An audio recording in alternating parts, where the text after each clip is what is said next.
नमस्कार, अपना उत्तराखंड के इस खास बुलेटिन में आप सभी का स्वागत है। आपके साथ मैं हूं चित्राज सिंह और इस बुलेटिन की शुरुआत बड़ी जानकारी के साथ देहरादून से।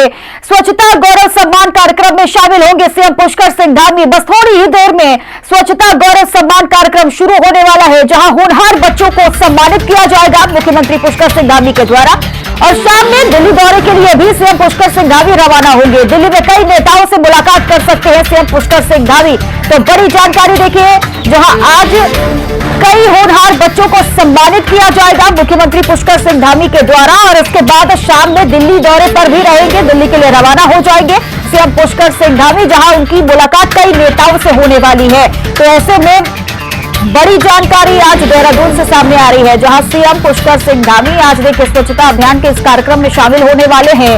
और इसमें स्वच्छता गौरव सम्मान कार्यक्रम में शामिल होने के बाद कई होनहार बच्चों को सम्मानित भी किया जाएगा।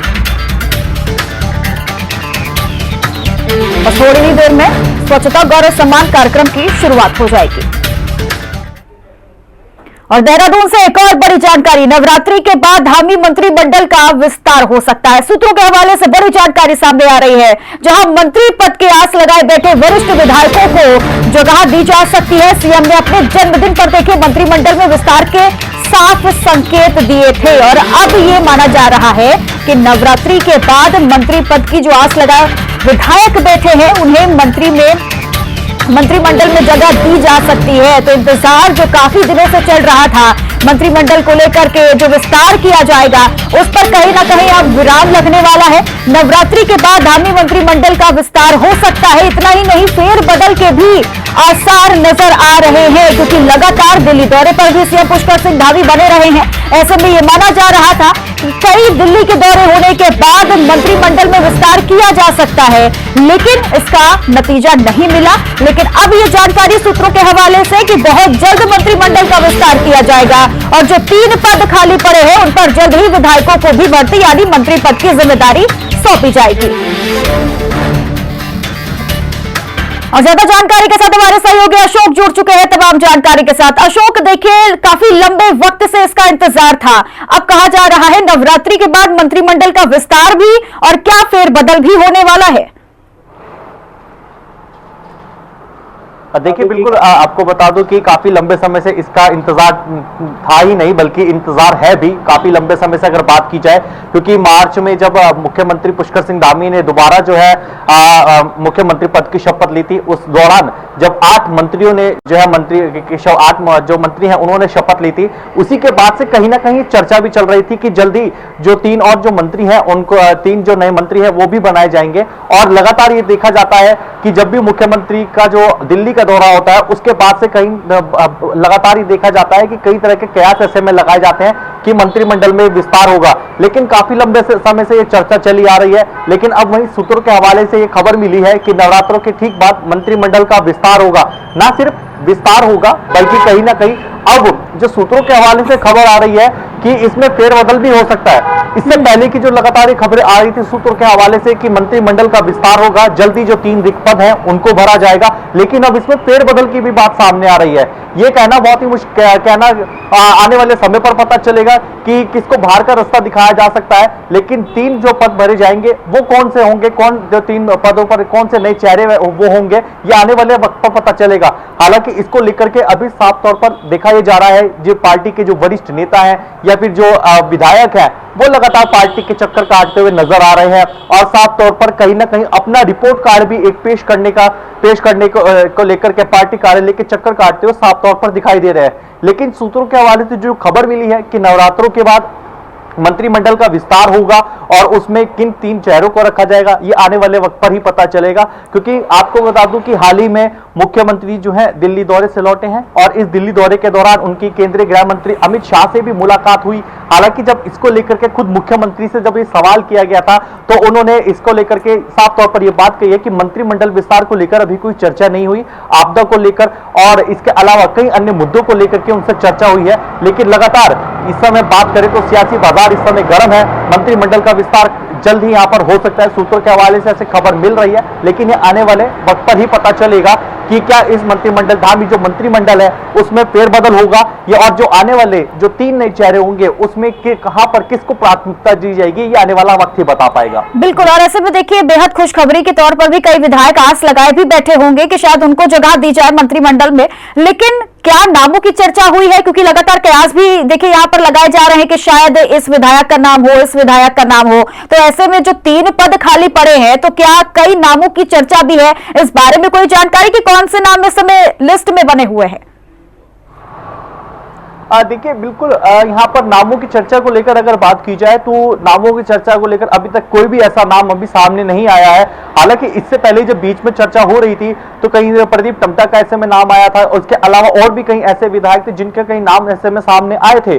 लेकिन अभी तक के पूरा अगर ओवरऑल देखा जाए, क्योंकि अभी तक के उत्तराखंड में जिस तरह से देखा गया कि विधानसभा भर्ती घोटाला जिस तरह से सामने आया, उसके बाद यूके SSSC का एक जो मामला सामने आया, फिर जो दरोगा की जो भर्तियां हुई वो जो कहीं ना कहीं उसमें एक कई तरह की धांधली पाई गई, तो इसके बाद से बहुत सी चीजें हैं यहाँ पर कहा जा सकता है कि बदल गई हैं, जिसके बाद अभी ये कहना मुश्किल होगा कि कौन से ऐसे वो नाम होंगे जिनको जो 3 रिक्त पद है मंत्रिमंडल के जो समय चल रहे हैं। अशोक, और इसी बारे में मैं आपसे भी सवाल भी करने जा रही थी, क्योंकि जिस तरीके से भर्ती घोटाले की बात देखिए सामने आई और ऐसे में कहीं ना कहीं लेट लतीफ भी देखने को मिली है ऐसे में मंत्रिमंडल के विस्तार को लेकर, तो क्या इस भर्ती घोटाले को लेकर इसका असर मंत्रिमंडल पर पड़ता हुआ नजर आएगा?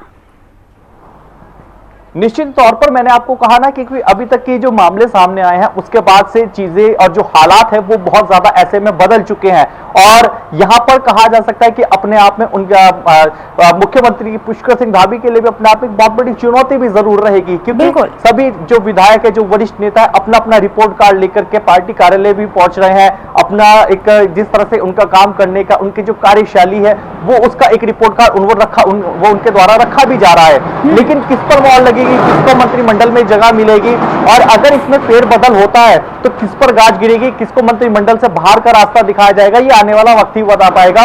लेकिन इस समय देखना बहुत ही महत्वपूर्ण ये हो जाता है कि लंबे समय से जो चर्चा चली आ रही है कि मंत्रिमंडल का विस्तार होगा, तो आखिर ये मंत्रिमंडल का विस्तार होगा कब, ये अपने आप में एक बड़ा सवाल जरूर खड़ा होता है। अपने आप में संकेत खुद मुख्यमंत्री पुष्कर सिंह धामी दे चुके हैं कि नवरात्रों के बाद मंत्रिमंडल का विस्तार होगा, लेकिन क्या अब ये मंत्रिमंडल का विस्तार ठीक नवरात्रों के बाद हो पाएगा, ये भी अपने आप में एक बहुत बड़ा सवाल खड़ा होता है। बिल्कुल अशोक, ये तो देखने वाली बात होगी कि नवरात्र के बाद आखिरकार क्या असर देखने को मिलेगा। फिलहाल आप बने रहिएगा और आगे बढ़ेंगे। सीएम पुष्कर सिंह धामी ने समस्त प्रदेशवासियों को विश्व पर्यटन दिवस की शुभकामनाएं दी हैं। सीएम धामी ने ट्वीट कर लिखा कि उत्तराखंड में पर्यटन क्षेत्र की ओर अधिक सशक्त बनाने के लिए प्रदेश सरकार कृत संकल्पित है। तो पर्यटन क्षेत्र को सशक्त बनाने के लिए सरकार देखिए लगातार काम कर रही है। इसी पर विश्व पर्यटन दिवस पर सीएम पुष्कर सिंह धामी की तरफ से ट्वीट किया गया है। ये ट्वीट भी आपको दिखा रहे हैं सीएम पुष्कर सिंह धामी का, जहां उन्होंने सशक्त के लिए सरकार कृत संकल्पित है और लगातार इसके क्षेत्र पर काम भी किया जा रहा है। और देहरादून से एक और बड़ी जानकारी, विधानसभा भर्ती घोटाले में 228 कर्मचारियों को हटाने की प्रक्रिया शुरू हो चुकी है।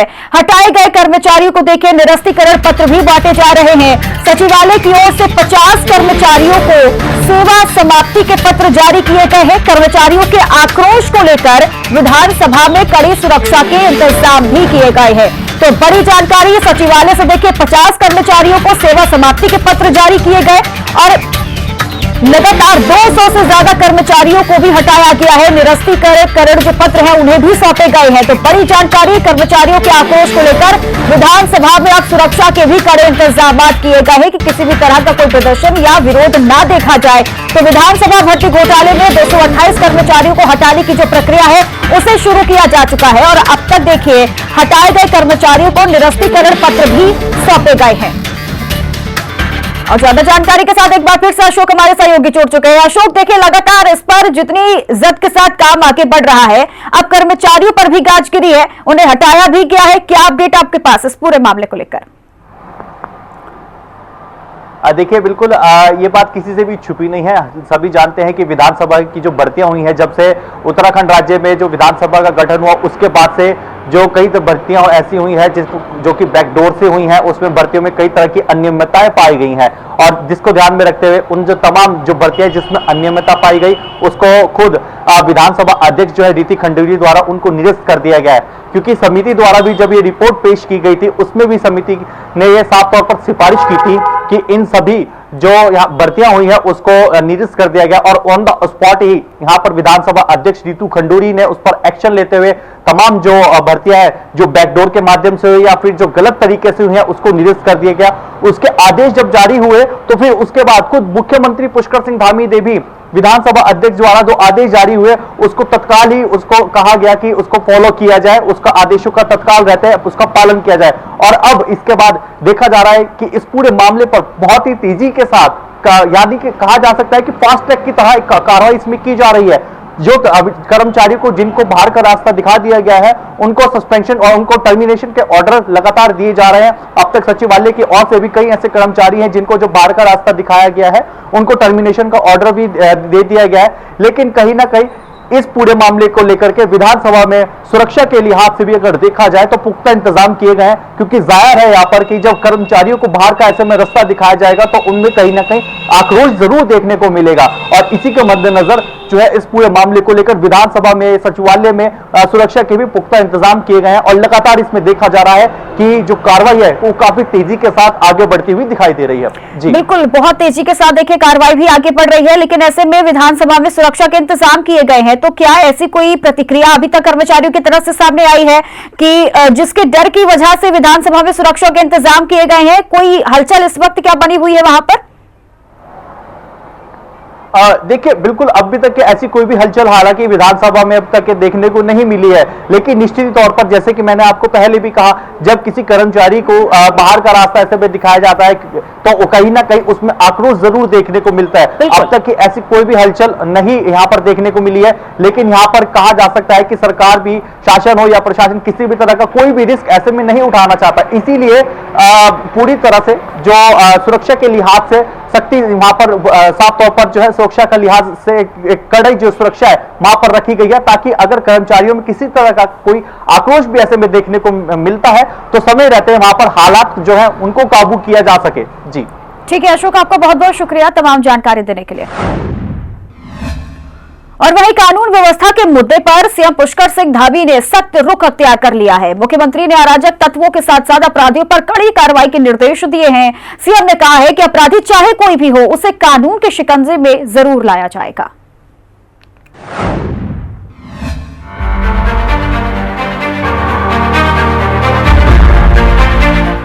कानून व्यवस्था पर सख्त हुए सीएम धामी, अपराधियों पर चलेगा कानून का चाबुक, अंकिता मामले में कार्रवाई बनेगी नजीर, करना तो दूर सोचकर भी कांपेंगे अपराधी।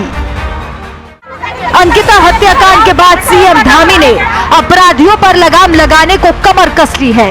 सीएम ने अराजक तत्वों और अपराधियों पर कड़े कदम उठाने को कहा है।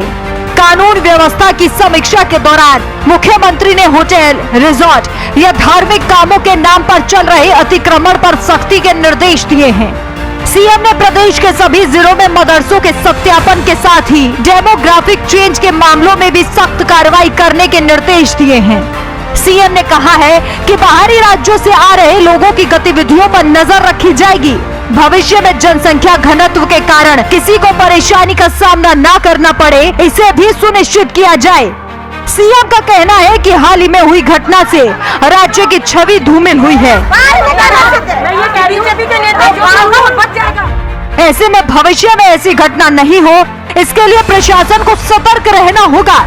सीएम ने कहा कि अंकिता मामले में ऐसी कार्रवाई की जाए कि भविष्य में अपराधी अपना अंजाम सोचकर भी कांप उठे। लेकिन हमने ये तय किया है कि इस घटना के बाद उत्तराखंड के अंदर एक नजीर बननी चाहिए, एक भविष्य के लिए एक खाता बनना चाहिए कि कोई भी इस प्रकार की घटना की पुनरावृत्ति के बारे में कभी न सोचे। जब जब भी वो इस प्रकार के विचार किसी के मन में आए तो उसको वो घटना याद आए कि अंकिता हत्याकांड के बाद किस प्रकार से सजा मिली थी, किस प्रकार से दोषियों के खिलाफ कार्रवाई हुई थी। तो इसलिए हमने अनुरोध किया है कि इसकी जो सुनवाई है अदालत में वो फास्ट ट्रैक पर हो, इसमें सभी पहलू आ जाए। सीएम धामी का कहना है कि देवभूमि में महिला सुरक्षा के साथ ही अमन और चैन को कायम करना सरकार की पहली जिम्मेदारी है और इसमें रोड़ा बनने वाले अपराधी चाहे कोई भी हो, उन्हें बख्शा नहीं जाएगा। ब्यूरो रिपोर्ट, हिंदी खबर। वहीं रिसेप्शनिस्ट हत्याकांड मामले से जुड़ी इस वक्त की बड़ी खबर सामने आ रही है, जहां प्रशासन ने पटवारी के खिलाफ प्रारंभिक जांच के आदेश दे दिए हैं। गायब पटवारी पर अब कार्रवाई की जा सकती है, डीएम की तरफ से ये बयान दिया गया है। साथ ही आपको बता दें कि 20 सितंबर को वैभव ने गुमशुदगी की रिपोर्ट लिखी थी। एसआईटी की स्पेशल टीम ने भी घटनास्थल पर गहनता से जांच पड़ताल की है। तो अब पटवारी पर शिकंजा कसता हुआ नजर आएगा। जिलाधिकारी की तरफ से बताया गया है कि जल्द ही गायब पटवारी पर भी कार्रवाई की जा सकती है। और 20 सितंबर को देखिए अंकिता की गुमशुदगी की रिपोर्ट भी लिखी गई थी, जो कि वैभव की तरफ से लिखी गई थी। अब इस पूरे मामले पर कार्रवाई को आगे बढ़ाया गया है। एसआईटी का भी गठन हो चुका है और अब जांच पड़ताल भी लगातार पुख्ता तरीके से की जा रही है। एसआईटी की स्पेशल टीम ने घटनास्थल पर जाकर वहां देखिए गहनता से पूरी जांच पड़ताल की है और माना जा रहा है कि जल्द इस मामले में और भी कई खुलासे हो सकते हैं। और पटवारी पर भी जिलाधिकारी ने यह कहा है कि जल्द उस पर भी शिकंजा कसा जाएगा। तो बड़ी जानकारी देखिए अंकिता हत्याकांड से जुड़ी हुई, जहां जिलाधिकारी ने पटवारी के खिलाफ प्रारंभिक जांच के आदेश दे दिए हैं। गायब पटवारी पर भी अब कार्रवाई हो सकती है। और ज्यादा जानकारी के साथ हमारे सहयोगी ऋषिकेश से जुड़ चुके हैं विपिन नागी। विपिन नागी, अब ये कार्रवाई और आगे तक बढ़ रही है, पटवारी पर भी शिकंजा कसा जा रहा है, क्या अपडेट इस मामले को लेकर?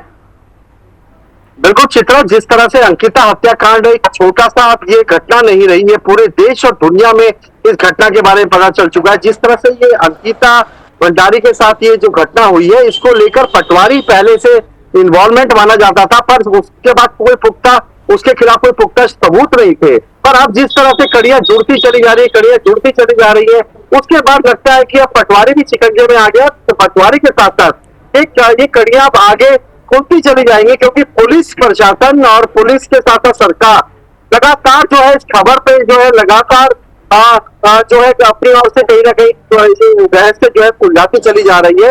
आज बल्कि ऋषिकेश जो लक्ष्मण झूला क्षेत्र है, लक्ष्मण झूला क्षेत्र में तो हमें सूत्रों के हवाले से पता चल रहा है कि 11 बजे के बाद कुछ लोग विरोध प्रदर्शन करा रहे हैं, कुछ जस्टिस की मांग कर रहे हैं। कभी 11 बजे के बाद जो है जस्टिस की मांग की जाएगी और थाने का जो है घेराव करने की ऐसी कोई सूचना आ रही है।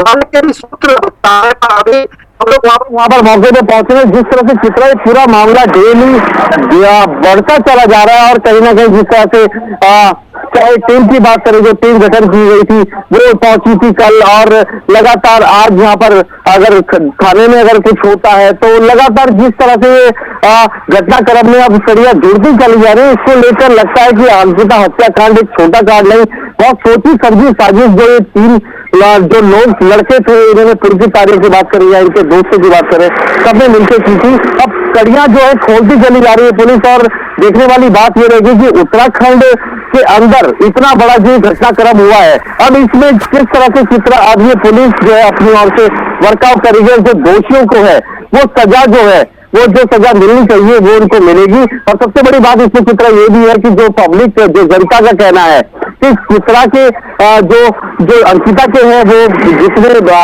जो दोषी हैं उनको फांसी मिलनी चाहिए। तो कहीं ना कहीं चित्रा बिल्कुल अभी फिलहाल जो है जनता बहुत ज्यादा रोष में दिख रही है। हालांकि पोस्टमार्टम रिपोर्ट भी आ रही है, पोस्टमार्टम रिपोर्ट में रेप की पुष्टि नहीं हुई है और उसके बावजूद मारकर उसको मारपीट का जिस तरह से लगता है कि कहीं ना कहीं मामला सामने आ रहा है। और जिस तरह से गंगा जी में जो नहर में फेंका गया था उसको लेकर जिस तरह से धाराओं में जो है लिप्त है, और लगातार चित्रा अभी इस मामले में ये आरोपी जो है अभी बड़ी सजा की एक बात चल रही है और कहीं ना कहीं पुलिस अपनी ओर से कार्रवाई कर रही है।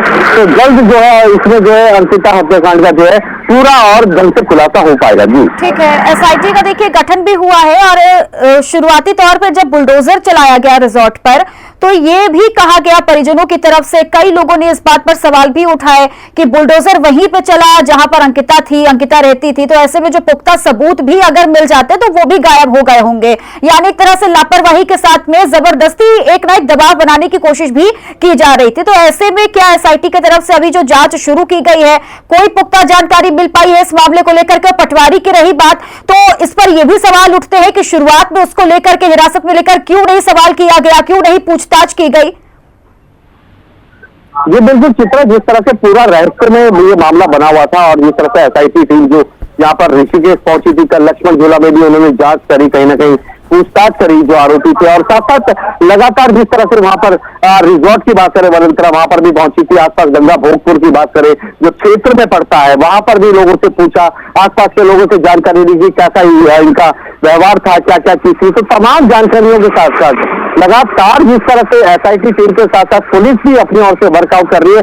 हालांकि कोई भी चीज बताने के लिए एसआईटी की या पुलिस की टीम कोई भी हमारे सामने नहीं आ रही है, पर जिस तरह से अभी कार्रवाई चल रही है उससे लगता है कि जल्दी पुलिस प्रशासन और इस चीज का खुलासा करेगा और जल्दी जो है सरकार इस बारे में खुलासा करेगी। और सबसे बड़ी बात यह है कि पटवारी जो दोषी था, पटवारी को जिस तरह से उसने शुरू में ही अगर ये मामला सुलझाते था तो शायद आज तक ये इतना बड़ा बवाल ना होता, पर पटवारी के साथ साथ जो ये गड़ियां थी, ये कड़ियां थी, ये कहीं ना कहीं दोषियों को बीच में लाई है। और लोगों का कहना है, जनता का कहना है कि पहले भी ऐसे मामले इनके द्वारा किए गए हैं जो दोषी हैं, अब इनका खुलासा होना है, इस मामले का खुलासा होना है, पहले तमाम मामलों का खुलासा होना है। तो उन सबको लेकर कहीं ना कहीं अंकिता हत्याकांड अब ये सामने लाएगा, सबूतों पर प्रेजेंट होगा और सब कुछ क्लियर होगा कि आखिर क्या क्या हत्या के दौरान एसआईटी का कथन है कार्रवाई की जाएगी, जांच पड़ताल होगी, तो आने वाले वक्त में ही पता चलेगा कि आखिरकार क्या खुलासे होते। फिलहाल आपका शुक्रिया और आगे बढ़ेंगे खबर पौड़ी से, जहां कैबिनेट मंत्री रेखा आर्य ने डोब श्रीकोट पहुंचकर अंकिता भंडारी के परिजनों से मुलाकात की।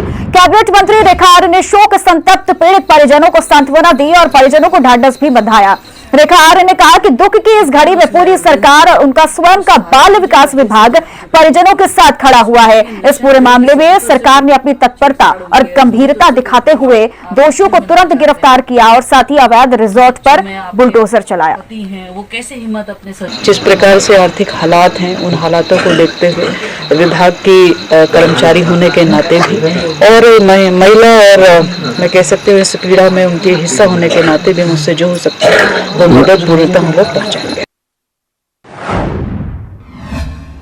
वहीं कांग्रेस के पूर्व प्रदेश अध्यक्ष प्रीतम सिंह ने मृतका अंकिता भंडारी के घर पहुंचकर परिजनों से मुलाकात की और संवेदना व्यक्त करते हुए परिवार को भरोसा भी दिलाया कि उन्हें न्याय जरूर दिया जाएगा। प्रीतम सिंह ने कहा कि अंकिता का मामला फास्ट ट्रैक कोर्ट में चलना चाहिए और अभियुक्त पुलकित आर्य के पिता विनोद आर्य की भी गिरफ्तारी होनी चाहिए, क्योंकि वो लगातार सरकार पर दबाव डालकर मामले को हल्का करने की कोशिश कर रहे हैं, लेकिन कांग्रेस पार्टी ऐसा नहीं होने देगी। वहीं प्रीतम सिंह ने सरकार से मांग की है कि अंकिता के परिवार को आर्थिक रूप से मदद दी जाए। अंकिता जो हत्याकांड हुआ है ये बहुत ही गमगीन है और दिलों को झकझोर देने वाला हत्याकांड है।